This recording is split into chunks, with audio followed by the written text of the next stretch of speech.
नमस्कार दोस्तों, मैं आप सभी का इस हाइब्रिड मैथ एकेडमी चैनल पर हार्दिक अभिनंदन और स्वागत करता हूं और आशा और उम्मीद करता हूं कि आप सभी स्वच्छ होंगे और आपकी तैयारी बढ़िया ठीक ठाक से चल रही होगी। दोस्तों, तो मैं राजस्थान पुलिस के लिए स्पेशल तौर पर ये क्लास लेकर आया हूं और यहाँ से एक न एक क्वेश्चन नामी दुर्गों में से हर बार हर एक एग्जाम में देखने को हमें एक ही एक क्वेश्चन मिलता है। तो देखिए, उस क्वेश्चन को हमें सही करना है। इसी के उद्देश्य से हम इस क्लास की लेकर आपके सामने आए हैं और उस क्वेश्चन जो हमारे बनने वाले हैं दुर्गों में से, तो देखिए इन दुर्गों में से उस क्वेश्चन को हम बाहर नहीं जाने देंगे। इसी आशा और उम्मीद के साथ में हम शुरुआत करते हैं इस दुर्ग की। और फर्स्ट पार्ट में हमने इस दुर्ग के बारे में देखा दोस्तों कि इसका विस्तारित रूप क्या है, ये किस पहाड़ियों पर है, किस पठार पर है, इसकी ऊंचाई कितनी है, चौड़ाई कितनी है, लंबाई कितनी है, इसका क्षेत्रफल कितना है। और इसी के बाद में हम बात करने वाले हैं कि ये हमारा जो दुर्ग है दोस्तों, इस दुर्ग में यानी सर्वाधिक शाखें भी हैं। इसीलिए मैं कहता हूं कि ये हमारा जो दुर्ग है दोस्तों, ये सर्वाधिक शाखों वाला दुर्ग है। बताइए कौन सा दुर्ग है? तो ये सर्वाधिक शाखों वाला दुर्ग है, यानी सर्वाधिक शाखों वाला दुर्ग, यानी सर्वाधिक शाखों वाला जो दुर्ग माना गया है दोस्तों, वह किसे माना गया है? तो वह माना गया है चित्तौड़गढ़ दुर्ग को। यानी चित्तौड़गढ़ दुर्ग में सर्वाधिक शाखें हुए हैं। अब कितने शाखें हुए हैं दोस्तों, तो हम बात करने वाले हैं कि यहाँ पर हुए हैं त्रिशाखे, यानी 3 शाखे। यानी चित्तौड़गढ़ दुर्ग में कुल कितने शाखे हुए हैं दोस्तों, तो यहाँ 3 शाखे हुए हैं। अगर मैं बात करूं तो कब कब हुए हैं, तो देखिए दोस्तों, यहाँ पर ये जो शाखे हुए हैं ये हुए हैं फर्स्ट शाखा 1303 ईस्वी में। इसके अलावा अगर मैं बात करूं तो यहाँ पर द्वितीय शाखा हुआ है 1534 ईस्वी में। इसके अलावा यहाँ तृतीय शाखे की बात करूं तो ये हुआ है 1567 व 68 ईस्वी के मध्य। यानी ये चित्तौड़ दुर्ग में होने वाले शाखे हैं दोस्तों। अब हमारे दिमाग में आया, क्योंकि हम सब लोग दिमाग लेकर बैठे हैं दोस्तों, और हमारे दिमाग में आना भी चाहिए कि ये जो शाखा है ये शाखा क्या है, शाखा है वे शाखा क्या है। तो देखिए ये जो शाखा है दोस्तों, ये शाखा मतलब 2 शब्द हैं, शा और खा। बताओ है कि नहीं है? अब अगर मैं बात करूं कोई युद्ध स्थल हो और उस युद्ध स्थल में अगर पुरुष लड़ते हुए मर जाए तो मतलब कि उसने तो कर लिया दोस्तों केसरिया। बताओ क्या हुआ? केसरिया। अगर पुरुष मरते हुए शहीद हो जाते हैं, लड़ते हुए मर जाते हैं, मर जाता है, तो ये हम जो बात करने वाले हैं, तो मतलब कि युद्ध स्थल में वो तो क्या कहलाता है केसरिया।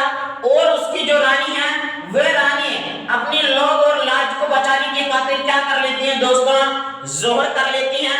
मतलब कि केसरिया और जोहर ये दोनों एक साथ हो जाए, मतलब वही क्या कहलाता है? शाखा। बताओ क्या कहलाता है? शाखा। और ये से शाखे कितने हुए हैं चित्तौड़ में? तो 3 शाखे हुए हैं दोस्तों। पहला कब? 1303 ईस्वी में। दूसरा कब? 1534 ईस्वी में। तीसरा कब? 1567 व 68 ईस्वी के मध्य। इसीलिए इसे सर्वाधिक शाखों वाला क्या कहते हैं? दुर्ग कहते हैं। अब मैं यहाँ से एक एक की बात करता हूँ दोस्तों। इसमें हमारा जो प्रथम शाखा है वह मैंने बताया कि प्रथम शाखा हुआ है 1303 ईस्वी में। बताइए कब हुआ? 1303 ईस्वी में। अब देखिए क्या हुआ, तो हुआ है दोस्तों शाखा। बताइए क्या हुआ है? शाखा। अब मैंने बताया कि शाखा में तो 2 चीजें होती हैं। बताइए क्या क्या? तो शाखा में होती है केसरिया और एक होता है जोहर। बताइए क्या होता है? तो एक होता है जोहर और एक क्या होता है दोस्तों? तो एक होता है केसरिया। बताइए क्या हुआ? केसरिया। यानी केसरिया और जोहर ये दोनों एक साथ हो जाए वही क्या कहलाता है? शाखा। और ये प्रथम बार चित्तौड़ दुर्ग में कब हुआ दोस्तों? 1303 ईस्वी में। अगर मैं बात करूं दोस्तों तो यहाँ पर जो केसरिया हुआ था वह केसरिया तो हुआ था दोस्तों रावल रतन सिंह के नेतृत्व में। बताइए किसके नेतृत्व में? रावल रतन सिंह के नेतृत्व में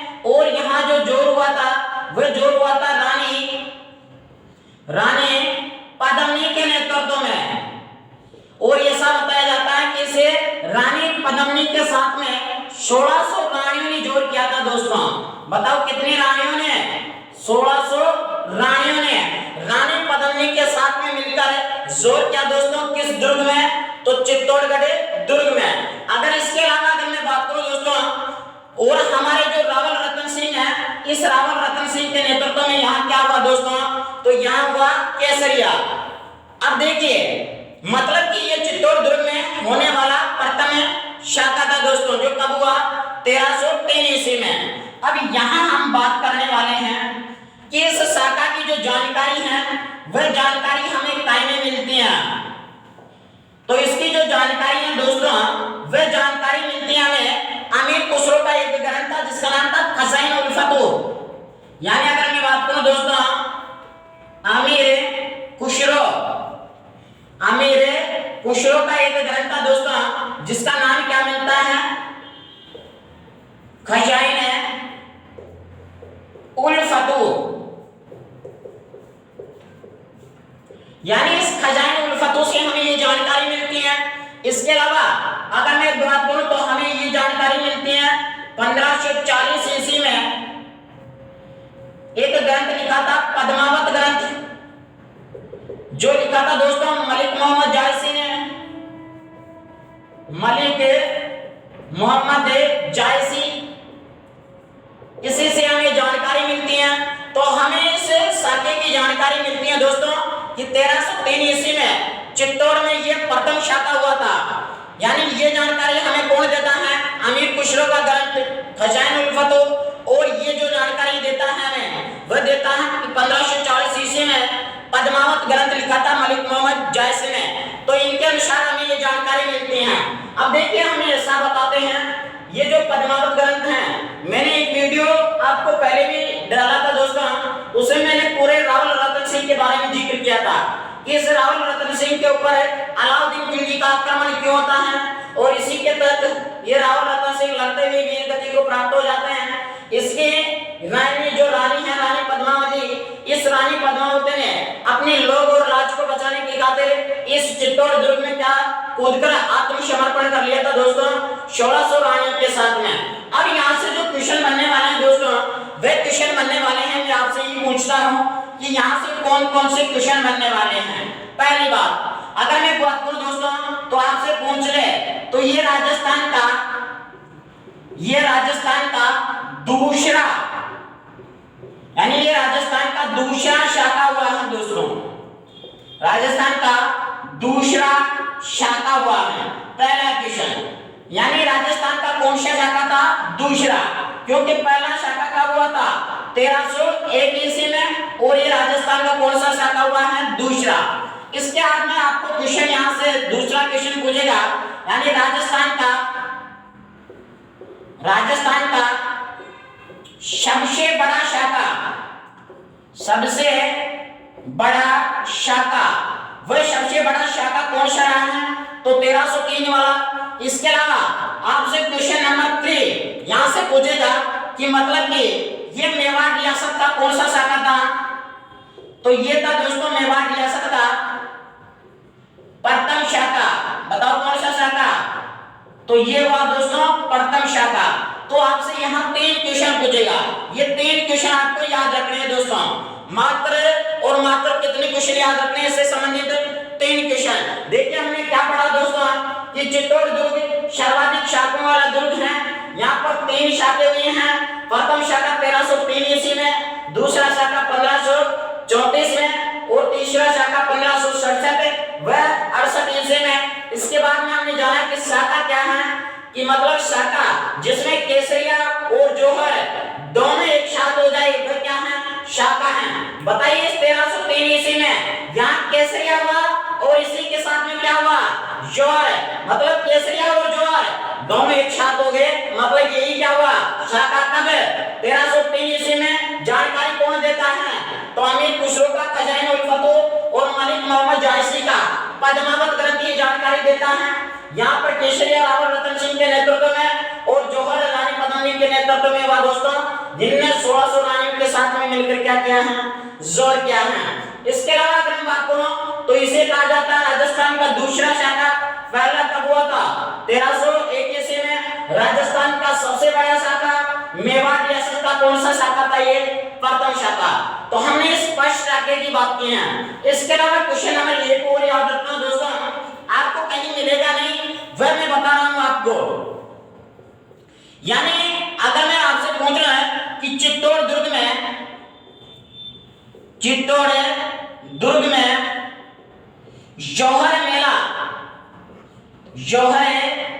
मेले का आयोजन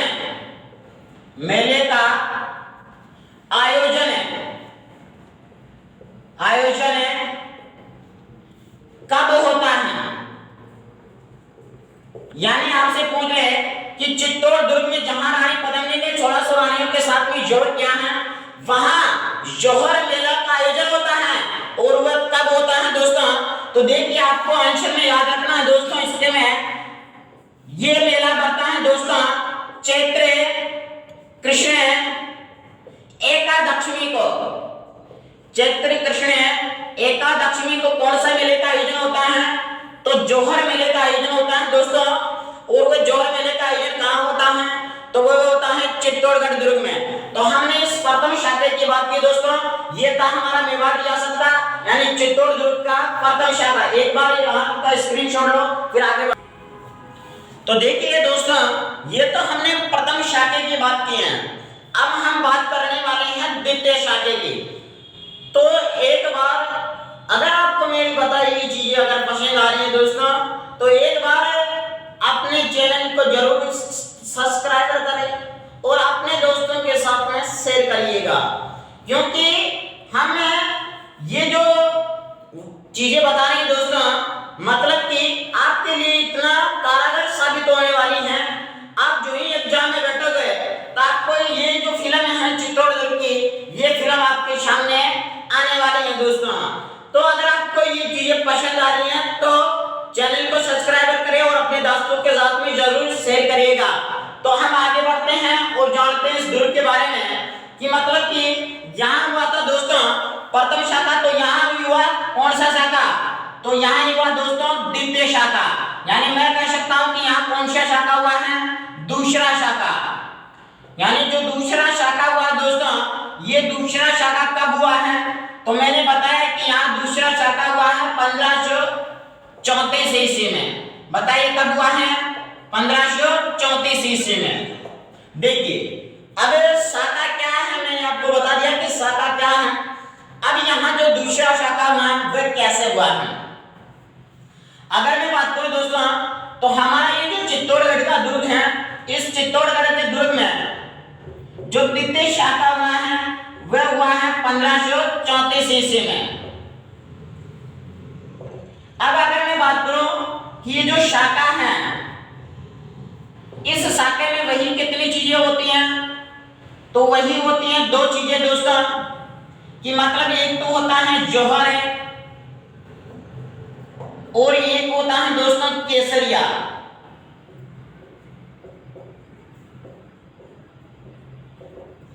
कहते हैं ना कि हो गया जोर सो हो गया, कि हो गया जोर सो हो गया, अब केसरिया भी होने वाला है। देखो भी अगर मैं बात करूं दोस्तों कि 1534 में शाखा हुआ, इसमें केसरिया हुआ और क्या हुआ? जौहर हुआ। अब यहाँ जो केसरिया हुआ दोस्तों, वे केसरिया हुआ दोस्तों किसके नेतृत्व में? तो देखिए प्रतापगढ़ में एक जो देवलिया है, प्रतापगढ़ देवलिया का एक ठाकुर था दोस्तों। देवलिया का ठाकुर और उसका नाम क्या था? बाघसिंह। इस बाघसिंह के नेतृत्व में यहाँ क्या हुआ दोस्तों? तो इस बाघसिंह के नेतृत्व में यहाँ हुआ दोस्तों केसरिया। अगर मैं इस जौहर की बात करूं तो जौहर हुआ दोस्तों हाडी रानी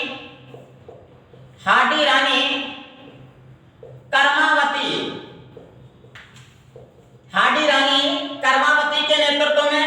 और ये जो हाडी रानी कर्मावती है, यानी ऐसा बताते हैं कि इसके नेतृत्व में 16 यानी 1300 रानियों के साथ में, कितनी रानियों के संग में? तो 1300 रानियों के संग में इन्होंने भी इस चित्तौड़ दुर्ग में क्या किया दोस्तों?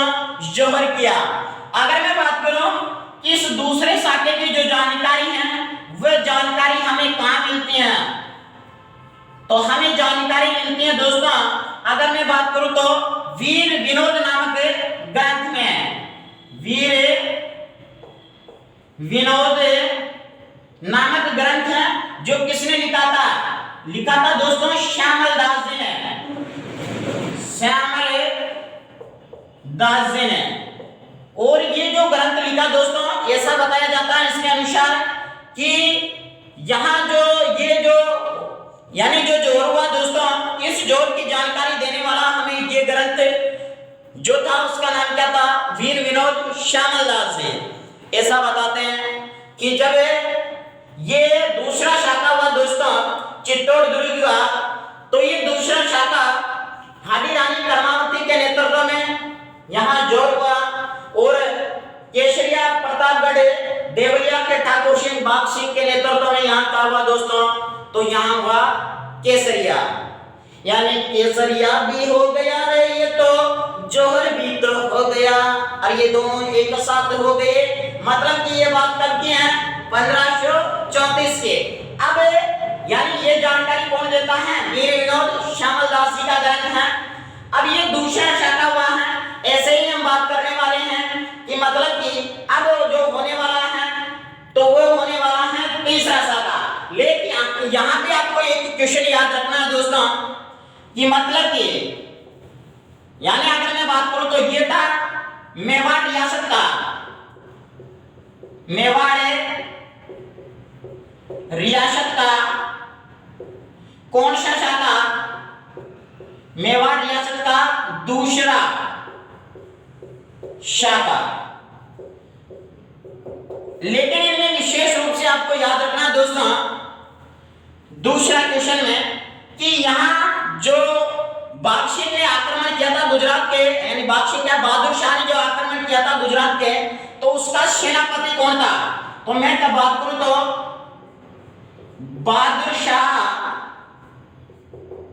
का सेनापति,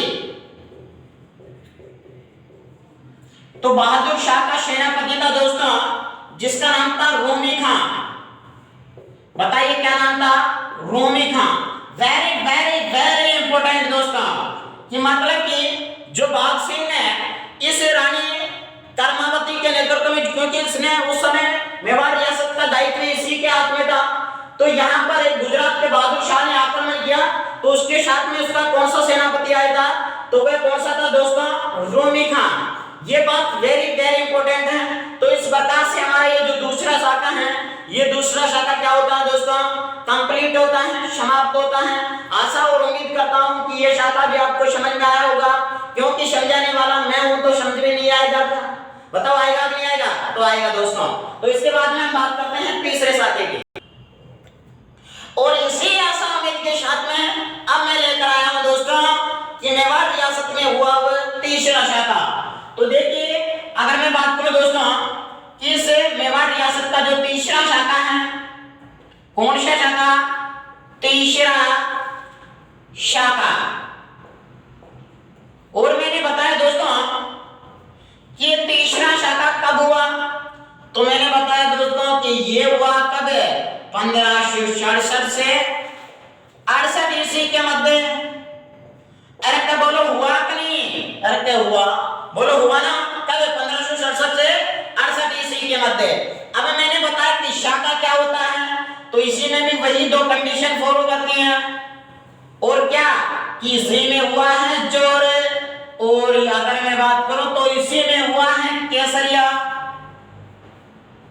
केसरिया।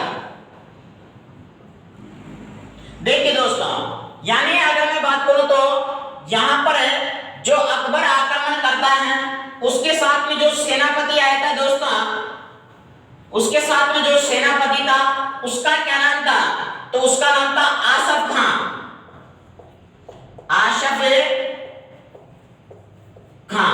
बताइए कौन सा सेनापति था, तो उसका नाम क्या था दोस्तों, आसफ खां। बोलो यहां भी क्या हुआ, तो यहां भी हुआ केसरिया और जौहर। और मैंने बताया कि दोनों हो जाए वही क्या है, शाखा है। अब दूसरी बात कि यहां पर केसरिया किसके नेतृत्व में हुआ और जौहर किसके नेतृत्व में हुआ, बस यही तो हमें ध्यान रखना है तो देखिए यहाँ जो केसरिया हुआ दोस्तों वह हुआ फत्ता सिसोदिया के नेतृत्व में, फत्ता सिसोदिया के नेतृत्व में, और उसकी रानी जिसका नाम था फूलकंवर। अगर फूल भी तो टूट गए तो फूलकंवर ने भी कर लिया जोहर। बताओ किया कि नहीं किया? और ये दोस्तों जो किया ये किया कितनी रानियों के संग में? तो 7000 रानियों के संग में, 7000 रानियों के संग में इसने भी अपने छोड़ दिए प्राण। मतलब किसने? फूलकंवर ने। तो मैं बताना चाहता हूं कि तीसरा शाखा 1567-68 में ये सेनापति आ सकता था क्योंकि अकबर का आक्रमण हुआ था और इसमें फत्ता सिसोदिया ने क्या किया? तो केसरिया किया और फूलकंवर ने क्या किया दोस्तों? जोर किया। इसमें आपको क्या क्वेश्चन याद रखना है? इसमें याद रखना है ये था मेवाड़ रियासत का, मेवाड़ रियासत का तीसरा शाखा। मेवाड़ रियासत का कौन सा शाखा था? तीसरा शाखा। यानी मेवाड़ रियासत का कौन सा शाखा रहा दोस्तों? तीसरा शाखा। लेकिन यानी यहां दोस्तों एक व्यक्ति था जिसका नाम सुना होगा आपने, जयमल राठौड़, और एक व्यक्ति मैंने बताया फत्ता सिसोदिया, और यहाँ एक व्यक्ति था जिसका नाम था कल्लाजी राठौड़। ये तीनों व्यक्ति अकबर के साथ में लड़ते हुए क्या हुए थे? अकबर की सेनाओं के साथ में लड़ते हुए वीरगति को प्राप्त हुए थे क्योंकि अकबर ने यहाँ पर आक्रमण किया दोस्तों। तो फत्ता सिसोदिया की रानी ने यहाँ पर अनेक किस्में तो अग्नि में कूदकर आत्मसमर्पण कर लिया था चित्तौड़ दुर्ग में। इसीलिए ये तो कहलाया जोर कितने रानियों के संग में? 7000 रानियों के संग में। और यहाँ जो अकबर का सेनापति आया था बताइए उसका क्या नाम था? तो उसका नाम था आशफ खां। और यही कौन सा शाखा हुआ मेवाड़ रियासत का? तृतीय शाखा। तो इसी के साथ में हमारे इस मेवाड़ रियासत इस चित्तौड़ दुर्ग में हुए 3 शाखाओं की हमने चर्चा की दोस्तों। इसीलिए इसे कहा जाता है कौन सा दुर्ग? सर्वाधिक शाखाओं वाला दुर्ग। आशा और उम्मीद करता हूं आपकी ये चीजें जरूर समझ में आई होगी। तो ठीक है, इसी के साथ में हम इस चित्तौड़ दुर्ग में आगे बढ़ते हैं। तो देखिए दोस्तों हमने इस चित्तौड़गढ़ दुर्ग के बारे में हमने क्या पढ़ा है? तो हमने यहाँ हुए 3 शाखाओं की चर्चा की है। 3 शाखाओं के बारे में हमने जाना है। तो आशा और उम्मीद करता हूँ कि आपके खोपड़े में ये फिट बैठा होगा। और इसी के साथ में हम आगे चर्चा करते हैं दोस्तों और जानते हैं इस चित्तौड़ दुर्ग के बारे में। तो देखिए दोस्तों आपने नाम सुना होगा कि चित्तौड़ है, तो ये चित्तौड़ दुर्ग है। यहाँ बने हुए हैं 7 दरवाजे। बताइए कितने दरवाजे? 7 दरवाजे। किस दुर्ग में? तो वह है चित्तौड़ दुर्ग में। आपने कहीं देखा भी होगा, जाना होगा, लेकिन आज दिन तक मेरे समझ में नहीं आया आपको ये याद है क्या फिर नहीं है। तो मैं याद करवाने का एक सीधा फॉर्मूला आपको बताता हूं ताकि आपको चित्तौड़ दुर्ग के 7 दरवाजे एक आसान तरीके से याद हो जाए। और ये याद करवाने के लिए तो मैं आपके सामने उपस्थित हुआ हूं।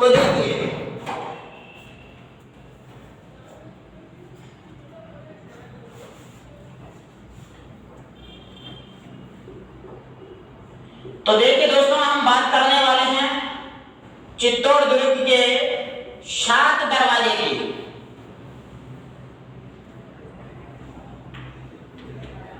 यानी चित्तौड़ दुर्ग के 7 दरवाजे। तो देखिए दोस्तों इस चित्तौड़ दुर्ग के 7 दरवाजे याद करने के लिए आपको एक सूत्र मतलब एक छोटी सी ट्रिक याद करना है।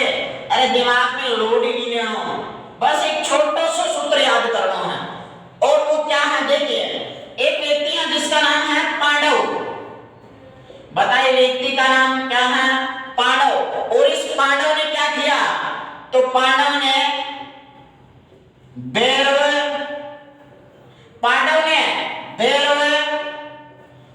हनुमान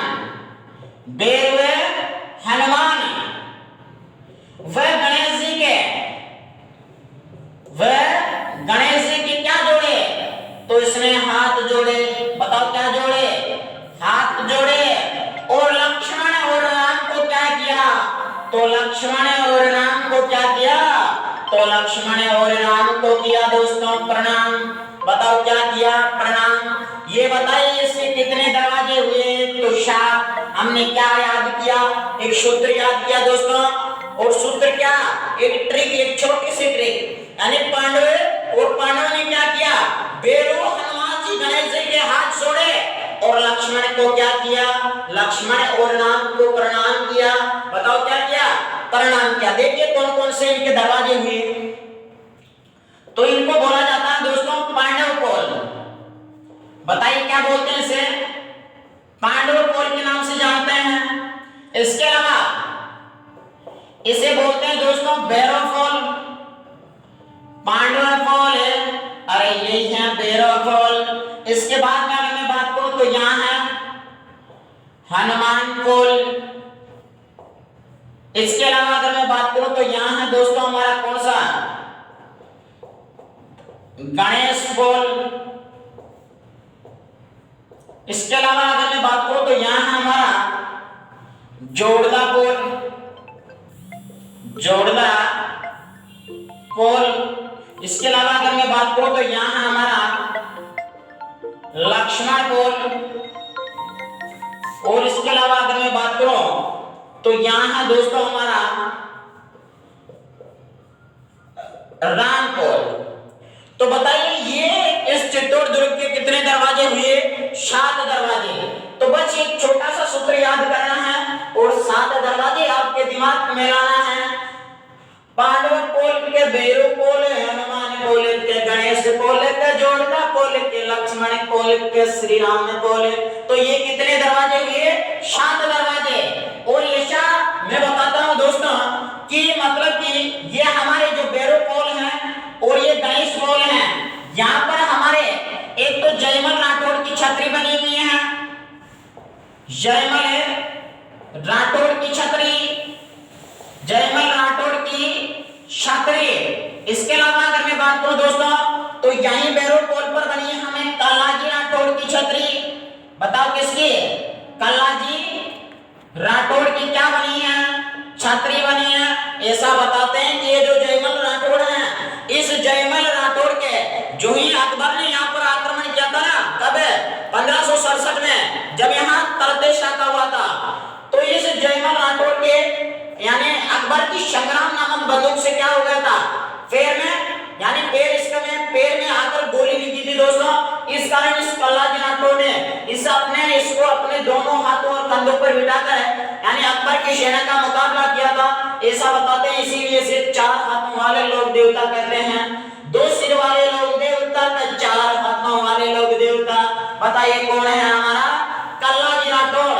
और इसकी जो छतरी है दोस्तों ये कहां बनी हुई है, तो ये हमारे भैरव कोल पर। इसके अलावा अगर मैं इस राम कोल की बात करूं दोस्तों तो इस राम कोल पर बनी हुई हमारे फतेह सिसोदिया की छतरी, फतेह सिसोदिया की छतरी। यानी यहां पर क्या बनी है दोस्तों, तो यहां पर बनी है हमारे कौन से, फतेह सिसोदिया की छतरी। तो हमने यहां केवल 7 दरवाजे के बारे में जाना है दोस्तों। और 7 दरवाजे हमने किसकी बात की है, चित्तौड़ दुर्ग के 7 दरवाजे की बात की है। तो एक बार आप